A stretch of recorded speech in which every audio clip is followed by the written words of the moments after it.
Hi Laura. Just had to record this twice. So if I'm feeling a little deflated, it's because I was on a roll and my this microphone is really finicky. So I'm going to attempt to recapture the energy and the awesomeness that I have just expelled, but I guess it kind of it's like I'm recording 30 minutes instead of 15 minutes because I'm going to do this again. So I just got done watching your video and I really am happy that you have found you found kind of like your direction because it's hard figuring out how to start. That's always like the hardest part of every journey. I'm sorry about lecturing you.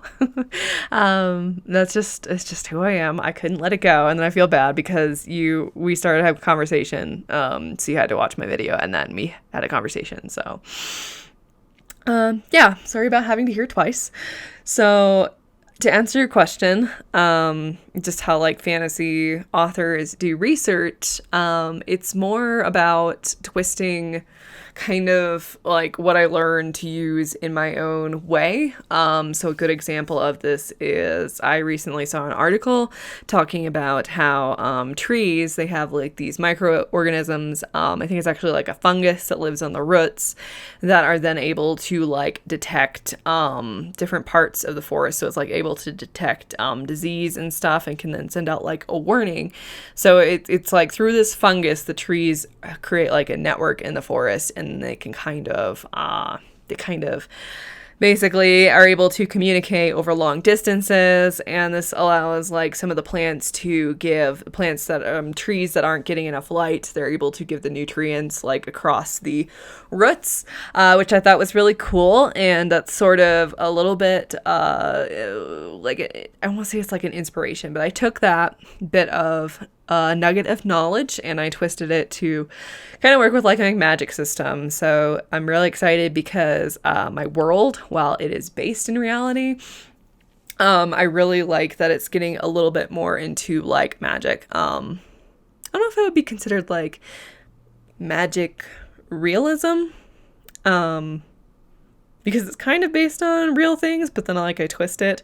I'm not really into like trying to define what magical realism is. I know that's like a whole sub genre, and I'm like not interested in exploring all these little niche things. I'm more into like the themes and everything. So it's one of those things where I'm constantly learning. And I do admit that my feathers were slightly ruffled when you're like, research in fantasy, you don't learn new things. And I was like, what? What do you mean? And then you finally got around to saying, like fantasy has research. It's not based on a real thing. So I'm not researching the actual place of Kirikou that has all these things. I'm using bits of like science and bits about like plants. Is that called study of plants?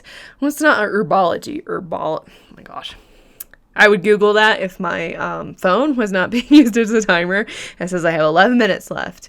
So yeah, but it's basically like I research things and they interest me. And another one of the big ones that sort of was an inspiration was when I wrote my short story about a month ago, when Shenrei and Sirene, they went to the caves and they were like trying to find like the light that was in the tunnels. That was basically me being slightly fascinated with bioluminescence. I don't know why, it's just like fascinating to me how like things like glow and why they glow. Not only is it super pretty, it's just really cool how it happens and why it happens.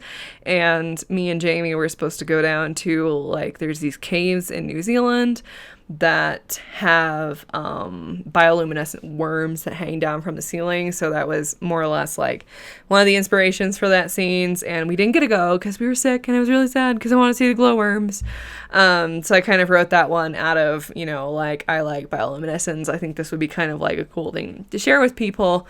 I'm always more about like I want to try to push like the places I see. So sometimes I'll see like photos like they have like really cool mountain ranges in China that like have the really like thin mountains like this that have like the stacks of layers. So that was kind of like Conroe Village has that, and then the background to Respire has, you know, like where they're walking along a cliffside, that was kind of like the background. So I took that, but then I made it more magical because that's what I do as a fantasy author. I know like one of the places that everyone really likes in Shadow's Hand is the Kinshi Post, and that one was also based on, there's a place here in Colorado called Bishop's Castle. So just like the look of that one, I like incorporate it into the fantasy world and then had it kind of like have its own purpose in my world. But that's also like one other kind of research that I do is just like places to kind of like, you know, I'll start with like real world, and then I really want to bring people into my own world and kind of like, okay, this is more magical, like it's greater than life, which is what I really like. So I do a lot of research where it's like I see things and then I incorporate them into stories.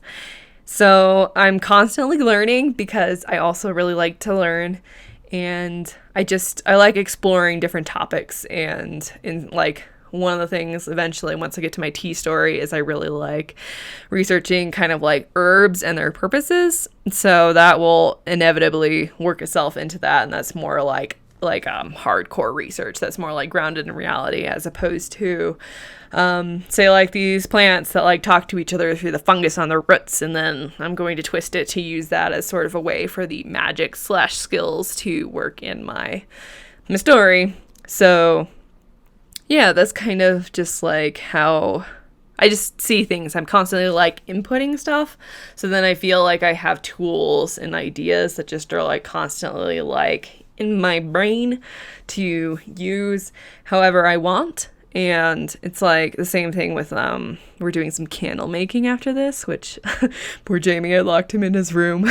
He was like, I've got to record a video for Laura. I was like, don't come out. And I was like, it'll probably take like 20 minutes. It would have taken 20 minutes had I not had to re-record it, because my audio, which I am looking at, is like, you audio, you stay on. So it's just like, it's all these things, they kind of like help you, because there's aspects in like candle making that can bleed over into like watercolor, that can bleed over into like all these different things. So I feel like the more I have all the things coming in, like the better and more magical I can create my world, just because I have ideas, you know, and I'm like, oh, I can use that piece of this thing with that thing over there, and then I can like merge them together, create this new thing.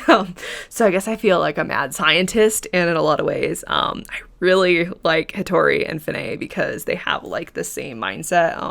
Hattori likes to understand how things work, and Fine is just like, oh my gosh, we have all these like super cool things where it's like, oh, I don't know how it works, but like, what if we think about this thing?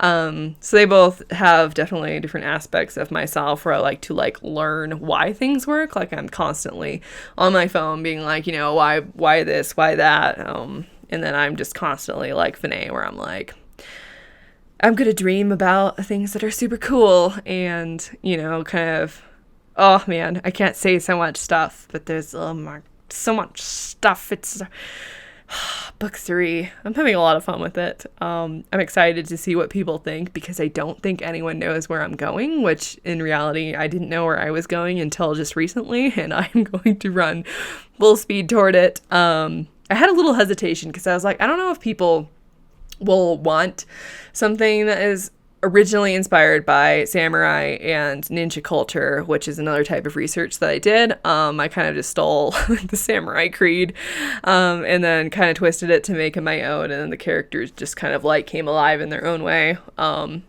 But legit just forgot where I was going with that. Man, I hate when you do 2 videos in a row and then your brain just like stops and like short circuits, because now I'm like, oh, you said this one thing in the other video. Oh, now I forgot. I was ranting about how cool book 3 is.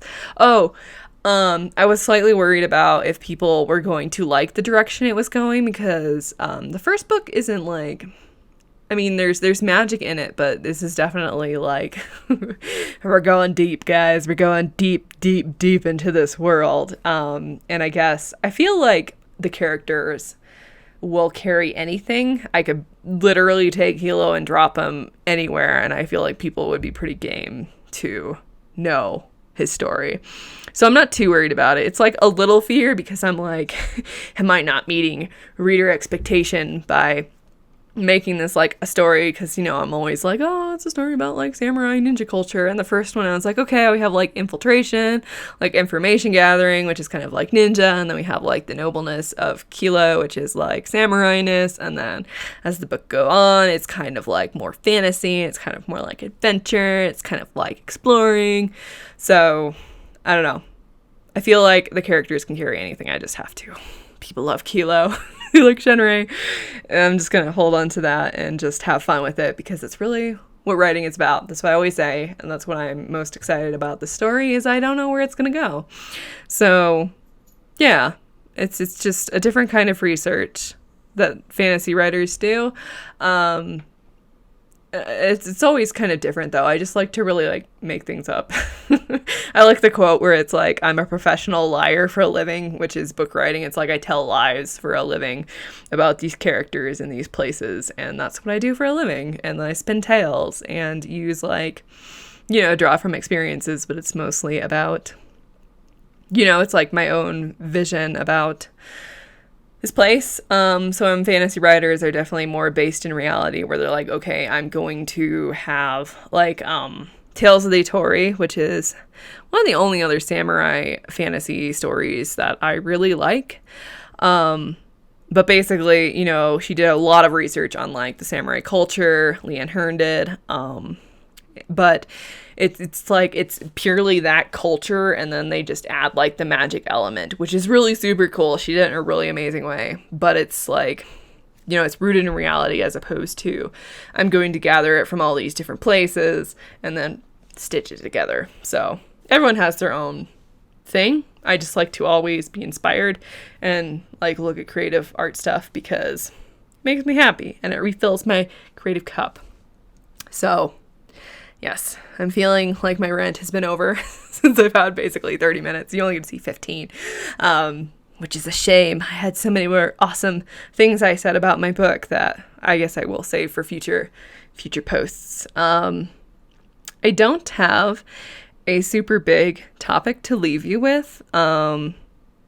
Maybe we'll chat something really but yeah, I think I'm done for the day. So I'm going to go make some candles.